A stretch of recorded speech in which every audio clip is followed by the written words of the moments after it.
mah Shivaya Om Namah Shivaya Om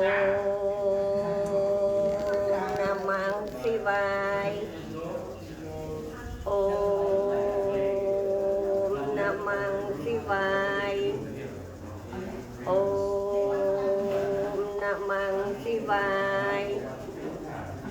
Om Namah Shivaya Om Shanti Om Shanti Om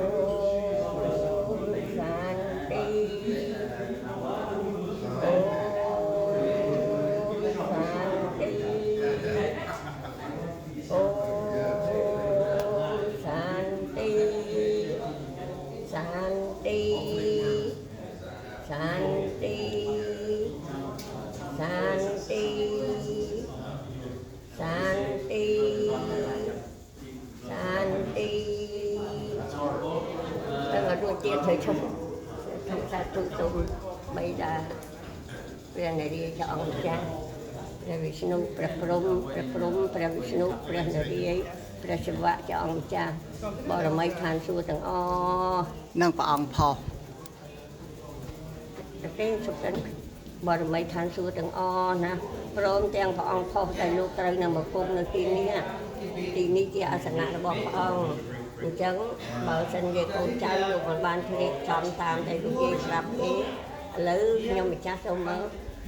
បុគ្គលទីនេះគឺជាអាសនៈរបស់ព្រះអង្គខុសនៅបវលនេះគុណណាសូមគុណយាងមកគង់ហើយសូមគុណជួយបន្សាបមុនខ្មៅ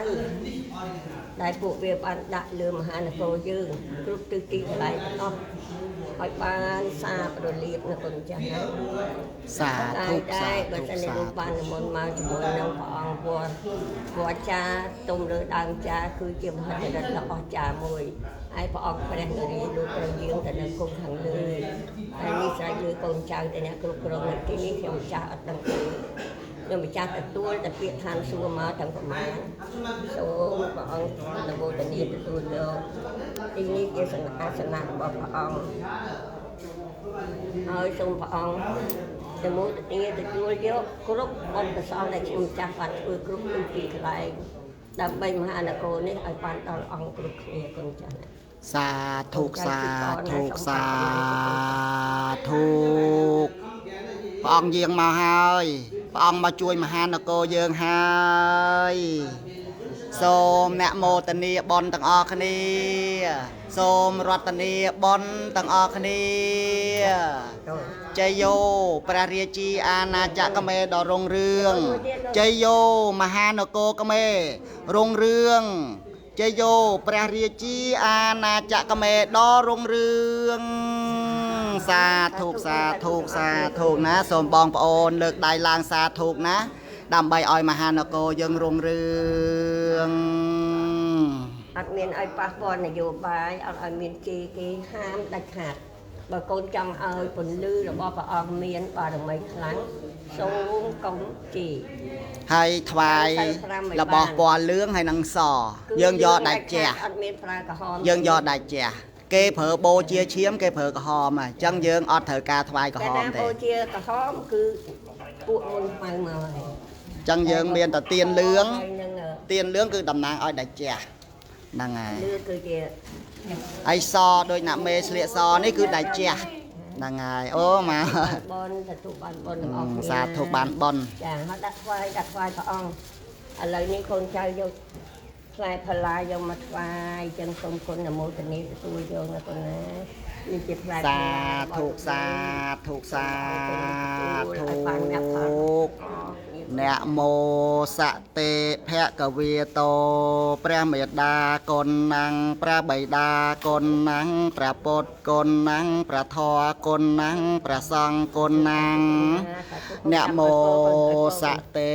ភគវាតោព្រះមេដាគុណណាំងព្រះបិតាគុណណាំងព្រះពុទ្ធគុណណាំងព្រះធម៌គុណណាំងព្រះសង្ឃគុណណាំង นะโมสะเตภะกะเวโตพระเมตตากุณนังพระบิดากุณนังพระพุทธกุณนังพระธรรมกุณนังพระสังฆกุณนังวิสัตติกุณนังอนันติกุณนังปัญญาติกุณนังวิสัตติกุณนังอนันติกุณนังปัญญาติกุณนังวิสัตติกุณนังอนันติกุณนังปัญญาติกุณนังวิสัตติกุณนังอนันติกุณนังปัญญาติกุณนังวิสัตติกุณนังอนันติกุณนังปัญญาติกุณนังวิสัตติกุณนังอนันติกุณนังปัญญาติกุณนังวิสัตติกุณนังอนันติกุณนังปัญญาติกุณนังขยมประการณาโสมเยียงกุณนางได้เจ้ามุนแก้วมณีจางปีนั่งประองมาจาพานได้เมียนรัดได้เจ้าบารมีรัศมีอัดปรมลานเยียงหมอกเปราะปรมดอลมหานโกกเมโสมเอาโสมประองเยียงหมอกเปราะปรมดอลบองปโอนตักอได้เนยจมเนยตีนี่นะโสมเอาบานซอกจำรานโสมประองเปราะปรมดอลมาจาเตียนวรณาปัจจัยบุญจมวยนักเมจอมนิสัยจมวยมหานโกบานก่อสร้างในปราสาทรอยปอนในเขตไพรเวงขนองวัดโกกสัมเปอโบรณาปัจจัยบุญดอมาจาตาถ้วยจังหันประเกณฑ์ดอมาจาตาส้มกระสอบพอลบอลต่างลายส้มดำกอลกรบจวนกรบเจียดการเจียดนาสกอตะเมียนบานเมียนสกเพียบละอบริโบจูบเปรชบาทอจูบตายเหมือนนึกละอบริษัทจูบแต่เนี่ยทอส้มอ้อยมหานโกเยื่งรงเรื่องเจียนิรันตารังต่อเตอส้มเนี่ยโมตเนียบอลส้มรัตเนียบอลต่างออกเนี่ยโลกเอ้ยเจโยเฮเจโยเฮเนี่ยโมระแข้งเนี่ยโมเนี่ยสารเตเจโยเฮพระเรียจีอาณาจักรเมดอรงเรืองเจโยกเมเจียมาจากมหานโกเจโยพระเรียจีอาณาจักรเมดอรงเรืองสาธุสาธุสาธุกันดังสามปอนโรหายสมเยียงพระองค์พระอันพรมเทวดาสกะเทวเรียจพระเมตตาพระบิดากงในกรบทานสมเยียงบารมีพระสดาประจงเนี่ยประเมตตาเนี่ยประใบตาเนี่ยสมเยียงบารมีพระกาวเนี่ยกมโนโปธิสัตว์สมเยียงพระเนี่ยกมโนโปธิสัตว์จังใบปอนอ่องสมเยียงพระอดิเตปสดาอดิเตปกรบอ่องมาโจช่วยมหานโกกเมสมเยียงพระเมตตากงเฮงปทรณีสมเยียงพระเมตตากงเกียสมเยียงในบารมีกรบอ่องกรบตึกกรบทานมาช่วยมหานโกกเมสมพระเมตตาธรณีช่วยดอกเมประโมตักใดกเมต่างอ้อได้บัดบองตื้อสมโมกมูเจียววงตะโกเนียวงกดบรัยส้มอปกุลพระองค์บานช่วยดอมหานโกกเมหายสาธุสาธุสาธุส้มจูนบอลกระสอบดาวบองปะโอเนี่ยบานเคยคลิปวิดีโอนี่บ่าส้มเมียนสเทียจราทลาเลิกได้สาธุบานบอลตักอคเนียนาให้บอลฉลองประสาทรอยปอนคือกาโจรวมมารอยมาป้อนสร้างบ้านประสาทรอยป้อนให้ในขนมประสาทรอยป้อนคือดะดำกอลเปรียเมียดาเตปมหากาได้หมวยป้อนเปรียเนตหมวยป้อนนะบาทให้ในขนมนมเมียนกับสันตักบุญให้กัวตรุงหรือบุญตึสมโพธไงตีมาไพ่บ่มใบไงตีมาไพ่บ่มใบคายปีปอนมาไพ่บ่มวยนี่ก็ส้มเจิญปกไม้บองปโอนจนรวมเจียดสลังมหานโกสลังประสาทนะได้โดนตาเยิงก่อสร้างประสาทกรุบตื้อตีกันหลายนี่อะไรเยิงบานประสาทรอยปอนหายก็ส้มอันเจิญตือโจรวมพิธีบอลฉลองประสาทรอยปอนบ้านก็โกต่างออกเนี่ยนะตือกัวตรุงดำใบรมดอกกำนะเอาไว้ได้ปะบะจัดเอาไว้ได้มันละออนในขนมจัดกุเจงมาออกมาส้มแต่ตัวบ้านแต่กระไดซอกกระไดจำรานต่างออกเนี่ยนะสาธุสาธุสาธุให้บะอัดสกอกันหลายไอแตะตรงเตเลกรามลูกหูโซนหกปรำใบหกปรำบ้วนหกปรำใบหกปรำใบลูกรูนังบังลูกเฮสันจูนปกไม้บองปอนตามดำบอนประสาทประวิหี បានផ្ទុះឡើងយ៉ាងក្តៅកគុកច័ន្ទត្រូវបានបញ្ចូលទៅប្រយុទ្ធនៅជួរមុខជាមួយកងទ័ពខ្មែរផ្សេងទៀតជាច្រើនអ្នកគាត់បានខ្សែចង្កេះនោះនៅជាប់នឹងចង្កេះរបស់គាត់ជានិច្ចតែម្ដងមិនអោយខ្សែចង្កេះនៅឆ្ងាយនោះឡើយតាំងពីគាត់ពាក់រហូតមកពីផ្ទះពេលដែលគាត់បានទៅច្បាំងគាត់បានលើកដៃបន់ស្រន់ទៅដល់ឪពុកម្ដាយឬមួយបានល្មីខ្សែចង្កេះឲ្យជួយការពារគាត់ដោយមានជំនឿជឿថាវាជាការពារលើខ្លួនរបស់គាត់បាននៅក្នុងមាតុភូមិដល់សាហាវនោះកងទ័ពថៃបានបើកការវិលុបប្រហារដោយកំភ្លើងនិងអាវុធនិងក្របបែកជាច្រើនយ៉ាងធ្ងន់កគុកតែម្ដងនិងអាវុធធ្ងន់ទាហានខ្មែរជាច្រើនអ្នកក៏បានរងរបួសអ្នកខ្លះទៀតក៏ពលីជីវិតនៅលើទឹកដីមាតុភូមិមិនអោយជនជាតិថៃឈ្លានពានទៅលើប្រាសាទព្រះវិហារឬមួយលើទឹកដីរបស់ខ្មែរបានឡើយម្នាក់ខំសុតស្វែងច្បាំងតទល់គ្នាទៅវិញទៅមកចំណែកឯទាហានថៃនោះវិញការរងរបួសនិងស្លាប់បាត់បង់អាយុជីវិតគឺច្រើនណាស់តែចំណែកខ្មែរគឺវាមិនច្រើនដូចនៅខាងគេទេយើងខ្លះក៏រងរបួសអ្នកខ្លះក៏ពលីជីវិតបន្តិចបន្តួចតែអេដមីនក៏សូមអរគុណទៅដល់វីរៈបុរសកងទ័ពដល់អង្គអាចដែលបានជួយការពារទឹកដីមាតុភូមិរបស់យើងឲ្យនៅជាប់ជានិច្ចប៉ុន្តែអ្វីដែលគួរឲ្យភ្ញាក់ផ្អើលបំផុតនោះគឺច័ន្ទហាក់ដូចជាមានបារមីមួយដែលធ្វើឲ្យគាត់អាចរួចផុតពីគ្រោះថ្នាក់នៅក្នុងមាតុភូមិមួយគាត់បាននៅជួរមុខហើយកងទ័ពថៃបានបាញ់គ្រាប់កំភ្លើងជាច្រើនមកលើជំរុំរបស់គាត់ជាច្រើនអ្នកនឹងគ្រាប់បែកប៉ុន្តែអស្ចារ្យណាស់គ្រាប់បែកទាំងនោះហាក់ដូចជាមិនទុះឲ្យសោះពេលនៅជិតគាត់ឬមួយនៅលើប្រាសាទគឺមិនផ្ទុះតែម្ដងផ្លោងពេលណាហាក់ដូចជាមានអ្វីមួយមកបិទបាំងអញ្ចឹងមានពេលមួយគ្រាប់បែកនឹងកំភ្លើងមួយនឹងយន្តហោះមកខិតគិចូលខ្លួនរបស់គាត់ប៉ុន្តែវាបានកិច្ចចេញពីខ្លួនរបស់គាត់ភ្លាមតែម្ដងហាក់ដូចជាមានអ្វីមួយមកចាប់គ្រាប់បែកឬមួយគ្រាប់កំភ្លើងនឹងក៏បោះវិសពីគាត់អញ្ចឹងបើក្នុងគំនិតរបស់គាត់គាត់ថាគាត់មិនរស់នោះទេ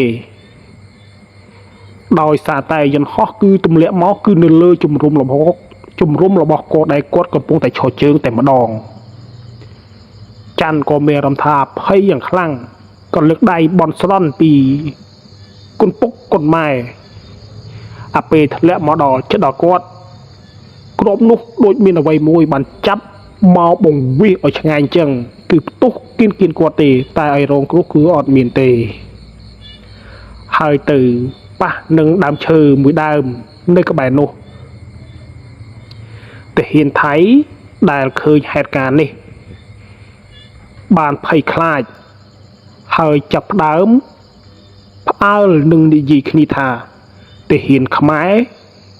ម្នាក់នេះប្រហែលជាមានអាគមគាថានៅក្នុងខ្លួនប្រកបណាស់យើងបាញ់ទៅគឺមិនត្រូវនោះឡើយដូចមានអ្វីមួយចាប់ឲ្យជិះអញ្ចឹងឬមួយជាអំណាចអ្វីមួយដែលការពារខ្លួនរបស់គេនេះជាសម្ដីរបស់ខាងកងទ័ពថៃដែលនៅជួរមុខដូចគ្នាគឺមើលគ្នាឃើញតែម្ដងពេលដែលទាហានថៃបានបាញ់ស្រោច មកលើធានខ្មែរហាក់ដូចជាគ្រាប់ទាំងនោះមិនផ្ទុះឲ្យសោះពួកគេហៅច័ន្ទថាទេហ៊ានអស្ចារ្យសំបីតែគ្រាប់កំភ្លើងហាក់ដូចជាមិនប៉ះខ្លួនរបស់គាត់នឹងការពីខ្លួនរបស់គាត់នោះឡើយគោលដៅដល់ឪពុកម្ដាយនៅចន្លោះការប្រយុទ្ធច័ន្ទមិនដែលលេចគុណឪពុកនិងម្ដាយរបស់គាត់ឡើយរាល់លើកគាត់រួចផុតពីគ្រោះថ្នាក់រហូតគាត់តែងតែលើកដៃនិងប្រណម្យហើយក៏អរគុណដល់ខ្សែចង្កេះរបស់គាត់ជាបារមីដែលអស្ចារ្យពីសង្គ្រាមសង់នៅខាងបាត់ដំបងនឹងការបួងសួងរបស់ឪពុកនិងម្ដាយគាត់ជឿជាក់ថាបារមីខ្សែចង្កេះនេះគឺជាលទ្ធផលនៃក្តីស្រឡាញ់របស់ពួកគាត់នឹងការយកចិត្តទុកដាក់ជាមួយឪពុកម្ដាយចំពោះគាត់នៅថ្ងៃមួយលក្ខណៈពេលដែលកំពុងតែប្រយុទ្ធយ៉ាងស្វិតស្វែងច័ន្ទបានត្រូវគ្រាប់កំភ្លើងមួយគ្រាប់បាញ់ចំគ្រាប់កំភ្លើងនោះមកជិតខ្លួនរបស់គាត់ហើយគាត់គិតថានេះជាឱកាសចុងក្រោយរបស់គាត់ហើយប៉ុន្តែអ្វីដែលគេកាត់ឡើងគឺគ្រាប់នោះមិនបានប៉ះលើខ្លួនរបស់គាត់នោះទេនឹងខ្សែចង្កេះហើយក៏ធ្លាក់ចុះទៅលើដីតែម្ដងដោយការបួងសួងនិងប្រសិទ្ធិរបស់ព្រះសង្ឃមិនអាចប៉ះពាល់ទៅដល់ច័ន្ទមានអារម្មណ៍ថាមានអំណាចអ្វីមួយកំពុងតែមកឃុំក្រងគាត់និងការពីគាត់ឲ្យគាត់រួចផុតជាច្រើនលើកជាច្រើនសារគាត់បាននិយាយថាបើសិនជាមិនបានខ្សែចង្កេះគឺមួយគុណឪពុកម្ដាយរបស់គាត់បាត់បង់អាយុជីវិតតាំងពីមុនដំបូងម្លេះតាំងពីមុនដំបូងជាច្រើនលើកជាច្រើនសារគឺពេលគ្រាប់មកដល់គាត់គឺមិនផ្ទុះនោះឡើយពេលខ្លះបុកទៅលើដើមឈើគិចទៅដើមឈើវិញអញ្ចឹងទៅហើយគាត់កាន់តែមានជំនឿលើខ្សែចង្កេះនេះច័ន្ទក៏បានបោកបាញ់ដោយថៃនៅជួរមុខទីបំផុតមាតុភូមិនៅតំបន់ព្រះវិហារក៏បានស្ងប់ស្ងាត់ច័ន្ទក៏បានរួចផុតពីមាតុភូមិដល់កាយសាហាវនោះដោយគ្មានរងរបួសនិងធ្ងន់នោះទេគាត់បានត្រឡប់មកភូមិវិញហើយនាំយករឿងរ៉ាវនៃបារមីខ្សែចង្កេះនេះមកប្រាប់អ្នកភូមិគ្រប់គ្នាតែម្ដងឪពុកម្ដាយរបស់គាត់មានអារម្មណ៍រំភើបចិត្តយ៉ាងខ្លាំងនិងមានគុណចំពោះបារមីខ្សែចង្កេះដែលបានការពារកូនប្រុសរបស់ពួកគាត់ច័ន្ទបានសម្រេចចិត្តរក្សាខ្សែចង្កេះនេះទុកជាប្រវត្តិសាស្ត្រនិងប្រសិទ្ធិដល់ខ្ពង់ខ្ពស់នឹងរឿងរ៉ាវនេះទៅកាន់កូនចៅរបស់ពួកគាត់បានបង្រៀនពួកគេឲ្យគោរពទៅដល់គុណឪពុកម្ដាយនិងជឿជាក់ទៅលើបារមីនៃជំនឿនិងសេចក្តីស្រឡាញ់រឿងរ៉ាវនេះបានคล้ายជារឿងព្រេងដល់អាចារ្យតែច័ន្ទពេលដែលគាត់ច្បាំងរួចផុតសពគ្រប់ប្រទេសគឺមានសេចក្តីសុខឡើងវិញគាត់បាននិយាយរឿងរ៉ាវគាត់ហ្នឹងក៏ត្រឡប់មកវិញថាពេលដែលខ្ញុំកំពុងតែច្បាំងគ្នាជាមួយកងទ័ពសៀមហាក់ដូចជាមានអ្វីមួយមក ឃុំក្រងរបស់គាត់អញ្ចឹងបើមិនដូចនេះទេគាត់ស្លាប់តាំងពីមុនដំបូងពីក្របបាញ់មកពេលខ្លះចំដើមឈើហើយក្របបែកពេលទម្លាក់មកពីលើគឺអត់ផ្ទុះនោះទេធ្លាក់នៅដីតែម្ដងធ្វើឲ្យច័ន្ទជឿជាក់ថាខ្សែចង្កេះនេះប្រកាសជាជួយគាត់ហើយចំណែកកងទ័ពខ្មែរផ្សេងទៀតក៏មានខ្សែចង្កេះដូចគ្នាទេអ្នកខ្លះក៏មានអ្នកខ្លះក៏មិនមានចំណែកអ្នកខ្លះទៀតក៏រងរបួសជាច្រើនអ្នកចំណែកអ្នកខ្លះទៀតក៏បាត់បង់អាយុជីវិតនៅលើទឹកដីមាតុភូមិរបស់យើងដោយសារការតទល់គ្នាទៅវិញទៅមកនៅលើប្រាសាទព្រះវិហារឆ្នាំ2011យើងបានច្បាំងសពគ្រប់បែបយ៉ាងក្តៅកគុកតាមជំរុំនីមួយគឺបាញ់ខ្ទេចខ្ទីអស់ទៅហើយមិនសល់ជំរុំនោះទេតាំងពីតែឥឡូវយើងបានធ្វើជំរុំថ្មីគឺវាបានស្ងប់ស្ងាត់រហូតមកដល់2025នេះទៀតទាហានថៃក៏បានវាយលុបសារជាថ្មីអញ្ចឹងបានថាថៃវាចង់បានតែទឹកដីរបស់យើងថៃវាឈ្លានពានវាមិនខ្លាចលអាពីកងទ័ពខ្មែររបស់យើងវាថាទឹកដីរបស់យើងគឺជាទឹកដីរបស់វាហើយវាថាប្រាសាទរបស់យើងគឺជាប្រាសាទរបស់វាបើវានិយាយបែបហ្នឹងមានអ្វីអះអាងអត់វាអត់មានអ្វីដែលអះអាងទេពេលដែលយើងឡើងទៅលើអន្តរជាតិយើងណាត់គ្នាទៅប្រជុំដល់ថ្នាក់លើតើមាន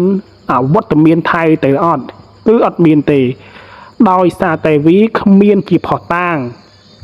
បើផុសតាងមានតែវាសរសេរដៃតែប៉ុណ្្នឹងអញ្ចឹងបានវាមិនហ៊ានឡើងទៅលើវាបាននិយាយចោទមកយើងថាយើងមួយម៉ាត់ឡើងទៅលើមួយម៉ាត់ឡើងទៅលើសម័យនេះហើយគេមិនបបបាញ់គ្នាទៀតទេឲ្យប្រទេសមានសុខសន្តិភាពឡើងវិញសង្គ្រាមយើងកើត